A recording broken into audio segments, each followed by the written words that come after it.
जय हिंद दोस्तों, कैसे हो आप सभी लोग। आप लोग के लिए लेकर आ चुका हूँ बिहार डीएलएड 2024 के लिए हिंदी का बहुत ही ज़्यादा महत्वपूर्ण प्रश्न।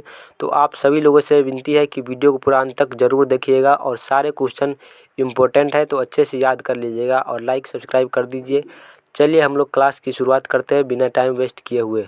डकार जना मुहावरे का अर्थ क्या होता है? तो डकार जाना मुहावरा का अर्थ होता है हड़प लेना। ऑप्शन नंबर सी सही आंसर हो जाएगा। चलिए अगले क्वेश्चन की ओर बढ़ते हैं। 2 नंबर का है कि दिए गए शब्द के पर्यायवाची शब्द का चयन करें। तो खग का पर्यायवाची क्या होता है? तो खग का पर्यायवाची होता है पक्षी। 2 का ऑप्शन नंबर डी सही आंसर हो जाएगा। चलिए तीसरा क्वेश्चन की ओर बढ़ते हैं। तीसरा क्वेश्चन कह रहा है दिए गए वाक्य में रेखांकित खंड को प्रतिस्थापित करने के लिए उपयुक्त विकल्प का चयन करें। उसकी शिकायत पूर्णता या सही है, सही थी, मतलब उसका पूर्णता के लिए क्या शब्द सही होगा? तो 3 का ऑप्शन नंबर सी अक्षरशः इसका सही अर्थ हो जाएगा। चलिए अगला क्वेश्चन की ओर बढ़ते हैं। जिस समास में प्रयुक्त शब्दों में से कोई भी शब्द प्रधान नहीं होता है अपितु बाहर से ही कोई शब्द आकर प्रधान बन जाता है तो उसे कौन सा समास कहते हैं? तो उसे कहेंगे हम लोग बहुव्रीहि समास। ऑप्शन नंबर सी 4 का सही आंसर हो जाएगा। इसके बाद अगले क्वेश्चन की ओर बढ़ते हैं। जीव जंतु कौन सा समास है? तो जिस भी शब्द में बीच में हाइफन आ जाए वो शब्द अधिकतर ही द्वंद्व समास के अंतर्गत आता है। तो ये हो जाएगा आपका ऑप्शन नंबर बी द्वंद्व समास सही आंसर। इसके बाद जी हाँ मैंने काम करना आरंभ कर दिया है। इस वाक्य में जी हाँ कौन सा निपात है? तो इसका आंसर हो जाएगा बलदायक, यानी बल दे रहा है कि हमने अपना काम करना शुरू कर दिया है। 6 का ऑप्शन नंबर बी सही आंसर हो जाएगा। इसके बाद बढ़ते अगले क्वेश्चन की ओर। उन्नयन शब्द का सही संधि विच्छेद क्या होगा? तो उत्त जोर नयन। ऑप्शन नंबर डी इसका करेक्ट आंसर हो जाएगा। उत्त जोर नयन बराबर होता है उन्नयन। इसके बाद देखते हैं मनीषा शब्द का विशेषण रूप निम्न में से कौन है? तो मनीषा का विशेषण हो जाएगा दोस्तों ऑप्शन नंबर सी मनीषी। 8 का ऑप्शन नंबर सी आंसर हो जाएगा।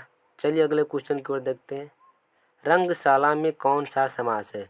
रंगशाला मतलब रंग का शाला। ऑप्शन नंबर बी तत्पुरुष समास सही आंसर हो जाएगा।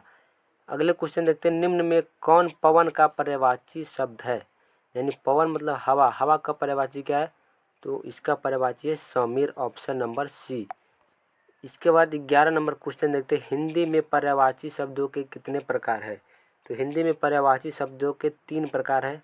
Option number A correct answer हो जाएगा। 12 नंबर देखते हैं। दिग्दर्शन का संधि सही विच्छेद होगा।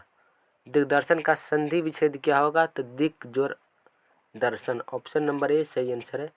दिक जोर दर्शन बराबर क्या होता है? दिग्दर्शन।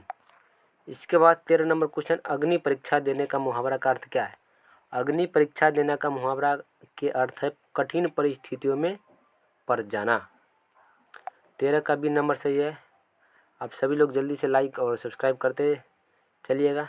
चरणों की मात्रा यति और गति के आधार पर छंद कितने प्रकार के होते हैं? तो इसका आंसर हो जाएगा ऑप्शन नंबर बी मुक्त और मात्रिक। मुक्त और मात्रिक इसका सही आंसर हो जाएगा। 15 नंबर देखते हैं। मैथिली शरण गुप्त के काव्य उन्हें कौन से छंद प्रिय होने का प्रमाण मिलता है? तो इसका हो जाएगा मात्रिक एवं समछंद। मात्रिक एवं समछंद इसका सही आंसर हो जाएगा ऑप्शन नंबर बी। इसके बाद 16 नंबर क्वेश्चन देखते हैं। निम्न में किसने रीतिकाल को श्रृंगार काल कहा था? तो इसका आंसर हो जाएगा रीतिकाल को श्रृंगार काल किसने कहा था? विश्वनाथ मिश्र। अब इंदिरापति किसे कहा जाता है? तो इंदिरापति किसका उपनाम है या फिर किन्हें कहा जाता है? तो 17 का ऑप्शन नंबर सी हो जाएगा विष्णु। विष्णु को ही इंदिरापति के नाम से जाना जाता है। इसके बाद कहे कवि बेनी बेनी ब्याल की चुराई लीनी उपयुक्त पंक्ति में कौन सा अलंकार है? तो इस 18 नंबर क्वेश्चन का आंसर हो जाएगा यमक। इस पंक्ति में यमक अलंकार है। आज के सेशन में ये 2 क्वेश्चन और बचा हुआ है, देख लेते इसको भी। नदियाँ जिनकी यश धारा सी बहती है अभी निशी वसार पूर्वयुक्त पंक्ति में कौन सा अलंकार है? तो उसमें भी अलंकार पूछा गया तो इसमें हो जाएगा उपमा अलंकार। ठीक है, 19 का ऑप्शन नंबर ए सही आंसर हो जाएगा। आज के लिए इतना ही, मिलते हैं अगले वीडियो में, तब तक सब्सक्राइब कर लीजिए।